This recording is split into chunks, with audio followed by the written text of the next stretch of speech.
again for joining us. Today we're going to be talking about self-awareness and the importance of self-awareness in the process of having clarity in this crisis. This is Angela Gibson with Angie Speaks, Stronger Than Splinters, and we have our esteemed guest, Dr. Gloria Brown, who will be giving us nuggets for being more self-aware. Please stay tuned. Thank you for joining us, Dr. Brown. I really appreciate your presence and your experience. Well, thank you very much for having me. You're welcome. So tell me this morning, what is self-awareness? If you could define it in your own words, what would you say it is? Self-awareness is knowing yourself. Mm-hmm. It's knowing as much of yourself as is possible to know. You need to know your body, how to take care of it. You need it to take you from here to there. Mm-hmm. You need to understand your soul, your thoughts, your feelings, how you process information. Mm-hmm. You need to understand what things you've gone through in life and how these things have affected you. And you need to know that there's more to you than your body and your soul. There is also the spiritual world, of which all of us are a part of. We connect in different ways, but nevertheless, it's important. And operating without either one of them or not having a good idea of one of them really basically puts you in danger. It's sort of, can you imagine a deer that's, just feeding and not paying attention to the fact that there are wild animals around that would just love to eat you. Well, the deer has to be concerned about the lion and a host of other things. And as human beings, we have to be concerned with other human beings that I call them challenged human beings. Okay. I mean, with predators. I call them predator human beings. Yeah. Okay. So how would somebody know that, because if you don't have self-awareness, is it possible to be aware that you're not self-aware? Is that even possible? Yes, it certainly is possible. And in fact, one of the things that makes it possible is the fact that if you've been traumatized, especially early in life, it throws your whole self-preservation wiring off. And so there is a part of us that says, hey, I must survive. And no matter what psychological things we try to do with that part of us says no. And when those two things clash, we end up feeling a host of feelings: anxiety, fear, jealousy, all sorts of emotions that really don't serve us. So that's, if you find yourself basically being unstable, unsettled, that's stable and unsettled, there's a great possibility that you're suffering from a lack of self-awareness. Like, I would have never put that together. So thank you for that nugget. Yeah. By the way, guys, if you have any questions, please post them, and let's keep this conversation robust. So instability signals a lack of self-awareness. But why is it important to have self-awareness? Why do you, it seems obvious. The word self-awareness sounds like an obvious phrase, but why is it important that we have self-awareness? Well, it's important that we have it because without it, we're not able to really accurately assess our own capabilities. And there are always people, for various reasons, who want to tell us that we're not good enough or don't treat us well. And if you believe the lies that come from people like that, predators, or just hard people, you will want to accomplish many things in life, and you'll find that as soon as you make an effort to go and those things, all these voices come to us through emotions, through our thoughts, and block us from reaching our goal. And we have to make a living. We can either I think one of the scary things is that sometimes we don't necessarily think of predators as the people that are supposed to love us, like our parents and other family members, who can also fall into the category of predators. So how do you make that distinction to look at someone who's supposed to love you, but they are actually a predator? They are stifling your self-awareness or your growth, or causing great instability. That's a tricky one, right? As a little child, you're not going to know that. And in fact, what happens is you see it, but you can't accept it, and you really don't have, you're not mature enough to make sense of it. Things aren't just black or white, there's gray. And it requires age, experience to be able to sort things out. But the fact that you see it and you don't know what to do with it, many children end up blaming themselves, you see? And the idea is that, oh my God, these people or this person that I have to rely on, they're not going to make it. I don't know how we're going to make it. And so therefore you blame yourself, and then that turns around to be something that affects you later on in terms of living the best possible life that you can live. And it not only affects you, but it also ends up affecting your children, if you have children. If you're insecure, it's awfully hard to raise secure children. And so it's a horrible thing that just can get passed on from generation to generation unless we become aware of what is happening with us. And then the next step, what can we do about it? I'm going to throw you a curveball. Can you think of a time in your life when you graduated from unawareness to self-awareness? You have a story. Yes. Tell me the story. I love stories. They bring home the point. Okay, so I'm going to go back to when I was accepted at Columbia University. Something I never thought would happen. Mainly because I grew up under such traumatic experiences.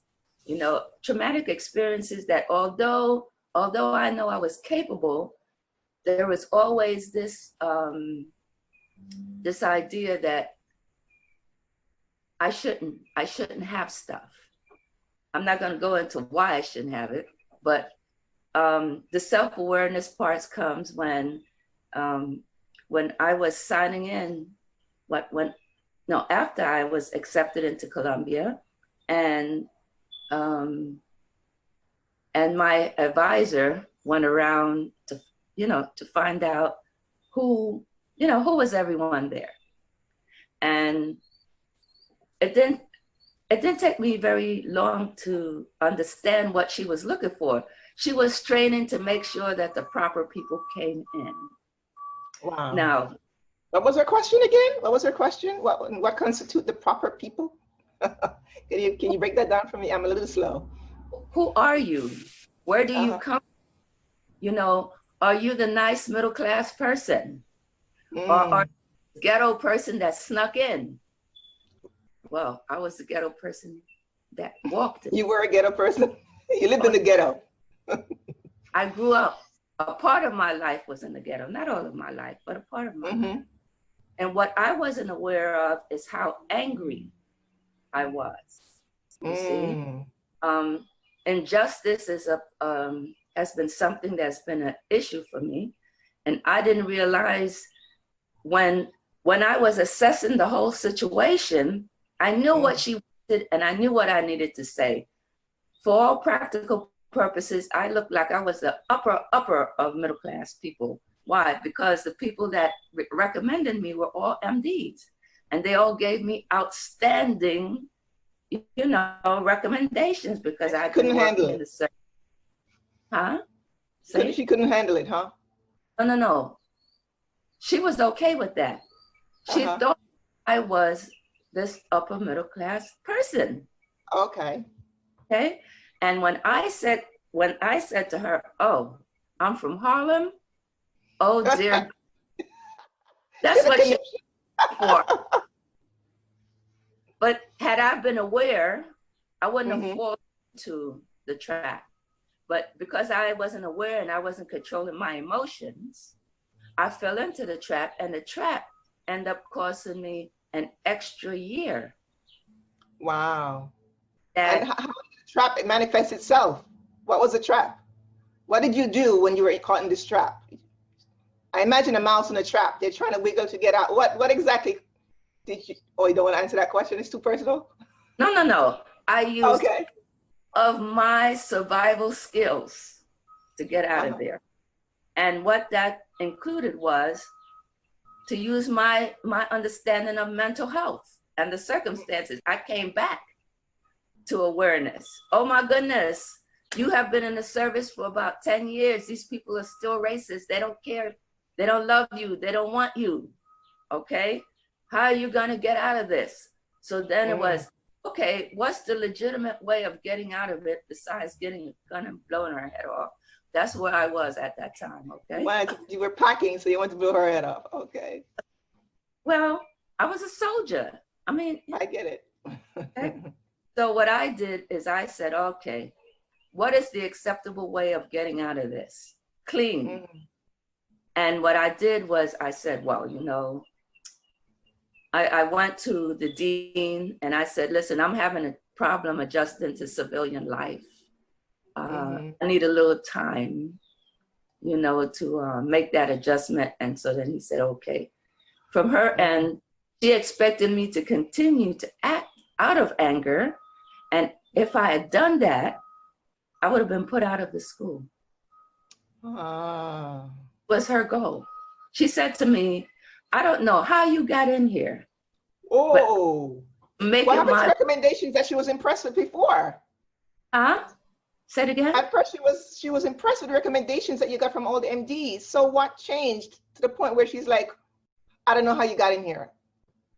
Well, she found out I came from Harlem. Harlem, okay. Harlem was the problem. You came from Harlem. Can anything good come out of Harlem? That's the question she had. She was struggling with that question.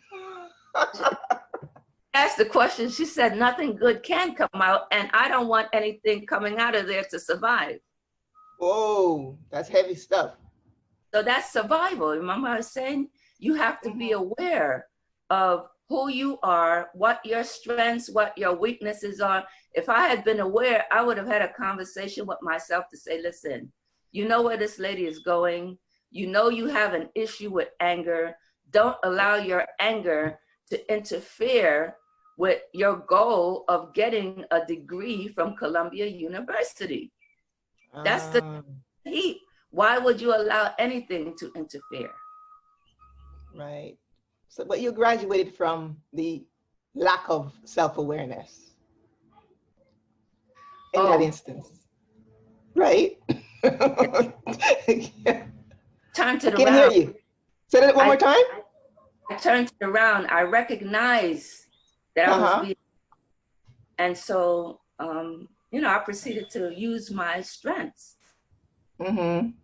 It's very important that we graduate from lack of self-awareness. Because the truth is, all of us, I believe, have been unaware at different points in our life. The thing is, whether or not we stay, it's like being stuck in the first grade when you're supposed to move up, you know? I love the step-up ceremonies that my daughter have. She goes from pre-K to kindergarten to first grade, and now she's all excited about going to second grade. I mean, she's talking my ears off about second grade. Exciting. And, you know, it's her awareness that she's growing and she can't wait to become 7 so she can get her ears pierced, and that she can make a live video, because I told her she can do it on her birthday. This self-awareness that she's constantly developing is so important to her growth. But when I think of our society, right now, the instability, the crises that we're in, the multiple, I call it an avalanche of crises. What do you think is going on? Is it primarily a lack of self-awareness, or is it just people that we don't agree with each other? What would you say is the real issue? I think that the lack of awareness? There are multiple issues, multiple. I knew you were going to say something like that. One, we can't unpack it all here today, of course. But I'm going to try to unpack, a few things. I think one really important thing on the part of Black people is that some of us don't know who we are. We believe lies that we have been told, from slavery. And I say from slavery because we were a different people before slavery, but we are given the image that we were animals. I told you at one point, psychology says that Black people can't take care of themselves. We need to be in slavery. And the fact that we don't want to be in slavery means that we have a mental problem. Remember I told you about that? Wait. You're saying at one point, psychologists believe that we cannot take care of ourselves because of our race. Right. And so the fact that we need to be in slavery, and the fact that we don't want to be in slavery, we have a mental illness. Are you correct? Yeah. Is that what you said? Called dread mania. I'll send it to you. I'll send What's it to called? you. I'm sorry, what is it called? Dread mania? Yeah. Well, the bottom line is that we've been given a lot of negative beliefs about ourselves. And so most part, my observation is we spend too much time thinking about what white people think of us. It doesn't matter what they think of us. What matters, do we get equal access to things? And if we're not given equal access, what are we gonna do? I think about you, okay? Meaning that you worked your way up to a point where you are not competing with the big boys, okay? And in some of our conversations, you said to me, hey, these people aren't playing fair. But there is a way to do it because you're doing it. We need to interview you. I need to interview you to find out in the world, did you make it in the big boys world so that you can be bringing in millions of dollars, baby? How did you do that? And self-awareness definitely helped. But a lot of support from people all along the way, from my church, my husband, support definitely helps. You need to be around the right people. That helps. Yes, absolutely. And for me, to get back to me, you see, I was given that support beforehand. While I was in the military, I was fortunate to have a supervisor that cared. In fact, he's the one that encouraged me to go and apply for Columbia. What I didn't realize was, although I felt good in that environment, I didn't realize that some of that old stuff was still there, and it came up when I went to school, and that woman, challenged my identity. She told me who she thought I should be, and I decided I was who I wanted to be. Wow, that's a powerful story. Thanks for sharing that, because it really hones in on the point of the importance of being self-aware and the importance of graduating from an unawareness or a lack of self-awareness, because we can graduate. We don't have to stay stuck. And I say that in my book a lot, this idea of being in stuckdom and staying there. My book, Peace Beyond the Splinter, Reclaim Your Promise of Peace and Profit from Anxiety's Grip Through Prayer. Please pick it up. Prayer, by the way, helps me quite a lot with my awareness. That moment or that time that I take to sit in the presence of God each day helps me to continue to grow in my self-awareness. Just a plug for prayer. So tell me, Dr. Brown, where are you today? And by the way, before we get to that, you talked about how trauma contributes to a lack of self-awareness. And I can personally, testify to that because of my struggle with anxiety. And I talked about that in my book as well, Peace Beyond the Splinter, because this idea that I was not good enough or that I couldn't do anything right. That was my main thing. I couldn't do anything right. Everything I tried was not going to work because I wasn't supposed to become anything because of the negative programming. And I didn't grow up here, so I'm not talking about racial issues. I didn't grow up with racial issues in, you know, in Jamaica where I live. Nobody, I mean, I didn't even think about the fact that I was Black till I came here.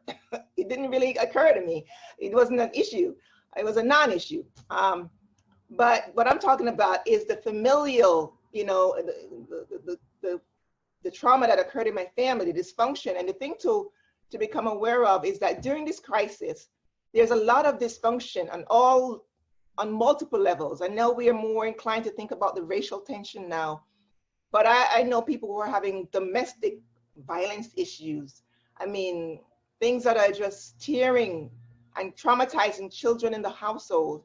So it's really important that people pay attention to all levels, that we pay attention to all levels of a lack of awareness, because it's that critical that we become aware. And trauma definitely can and did prevent me for a long time from pursuing the best version of myself, because I didn't even consider there was a best version to pursue.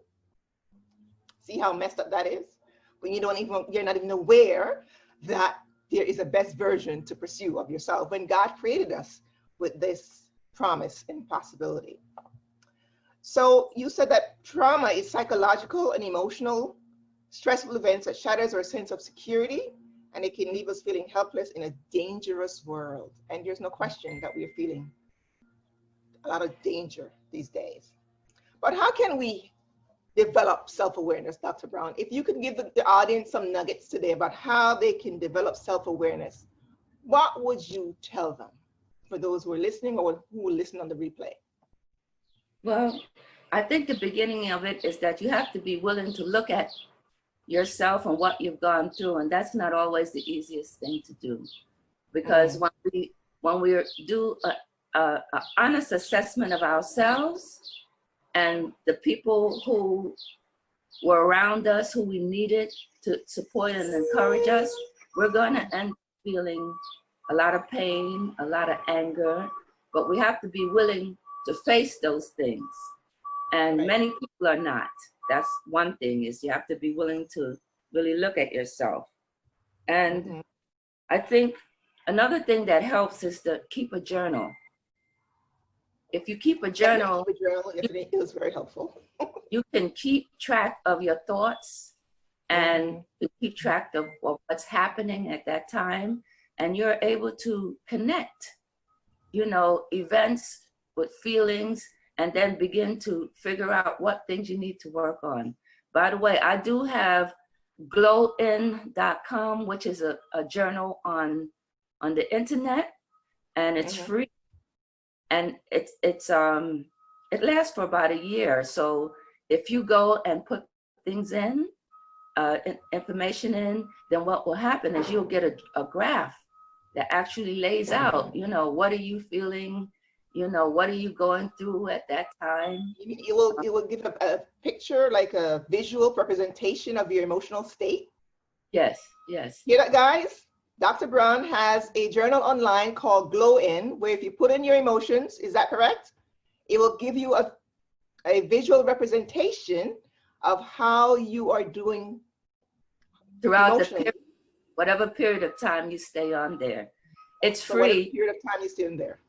I just have to say this, it's confidential with 2 exceptions, okay? 1, if you mention suicide. 2, if you mention homicide. If you use words, then, you know, I have to, I'm alerted and I become involved and I try to contact you, you know? So this is a journal that I make available to people who who are seeing me for, you know, whatever reason. Wow, it's a powerful tool and resource. So please take advantage. By the way, Dr. Brown's Instagram is, tell them Dr. Brown's if they want to follow you on Instagram. What is it? It's Ask _Dr. Mom. Ask Dr. Mom on Instagram. Okay. Now continue telling us real quickly the different ways that we can develop self-awareness. I think is to write out your goals, your plans, priorities. If you have a hard time doing that, that's a good indication that you need to probably reach out to somebody else for support to try to put all that together for yourself. You need to practice self-care on a daily basis. Make an effort to make time to think about yourself. And what are you doing? Is what you're doing working? Is it not working? There are psychological tests, which I have available, which you don't have to pay for, that will give you an idea of not only who you are, but what your strengths, what your weaknesses, what areas you should consider going into in as far as business is concerned. You can always ask trusted friends. Don't ask anybody, but ask trusted friends, right? Who to describe how they see you. And if they're good friends. That's a critical question. How do you see me? Right? If you ask it to the right people, you have to be aware of who the right people are. So self-awareness is all around. You have to be aware of who the right people are to ask them the right questions. Meaning, don't ask anybody who's negative, because they're just going to reinforce whatever you feel. Don't ask anybody who's what? Negative thinking people. Negative. Don't ask anybody who's negative, right? They're just going to reinforce the lack of awareness. Okay, got that. And then also getting individual or group counseling can help, depending on what your situation is. And that's powerful, because we have a platform here with Dr. Brown. She's extending her services. The link is on this post for you to sign up for a support group during this period of crises to help you with your self-awareness, to seek emotional support or group counseling free of charge for this period, because we are dealing with an avalanche of crises, and she's extending her services. But you must come through the Eve Speaks platform to be able to enjoy the free part. That's the key point. The link is here, by the way. You can click on it. And is there anything else that will help with our self-awareness? One more thing, and that has to do with understanding our spirit. We need to recognize that there's more to life than what we can see. There is a spiritual world, and there's a host of spirituality out here, but for me, I follow Christianity.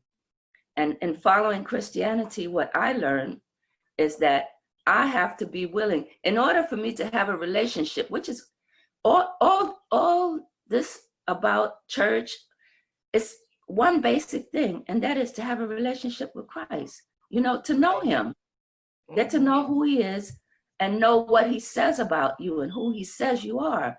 And but to do that, you have to be willing to give up your own ideas and your feelings, much like Abraham had to give up his dream when he was willing to kill his son Isaac.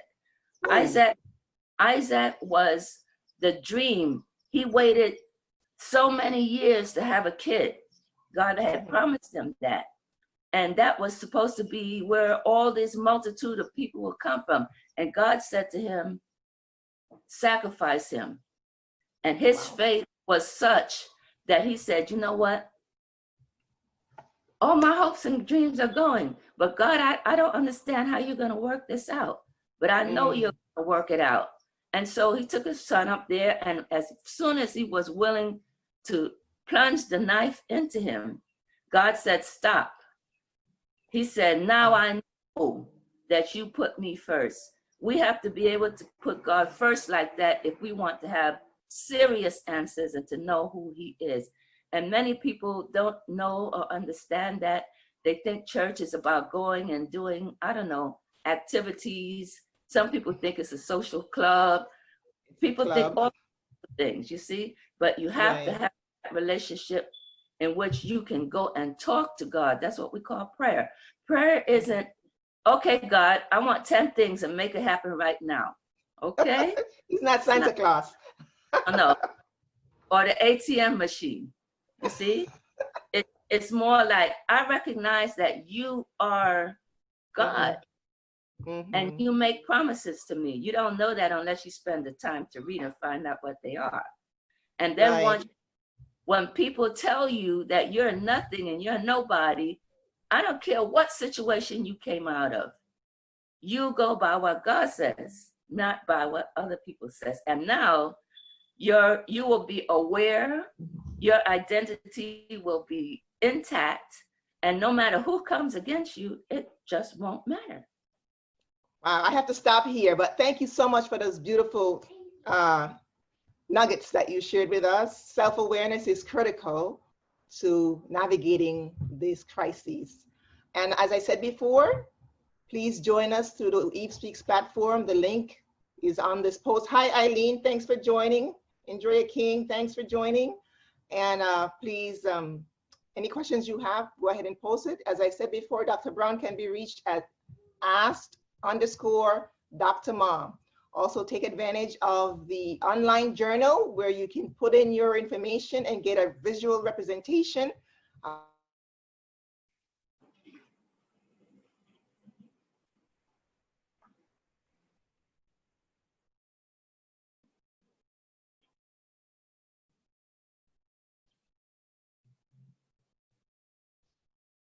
of clarity in crisis. Thank you, Dr. Brown. Pleasure having you, as always. Okay. Bye-bye.